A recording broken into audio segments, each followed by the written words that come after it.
Hey guys, how to make invisible name on TikTok. First of all, go ahead to a website called editpad.org or search for blank character. Again, you could go to editpad.org or you can search for blank character and go to any website that provide blank space so you can copy it and do the following. So now what I'm going to do, copy with the button right here.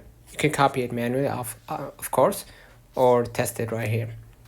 Now, after I copied it, I'm gonna go ahead to my TikTok, click your profile icon at the bottom right, hit edit profile under the following. And you're gonna see name, username. I'm gonna press name. And what I'm gonna do, I'm gonna just remove my original name and add the space, right? And then hit save right here at the top right.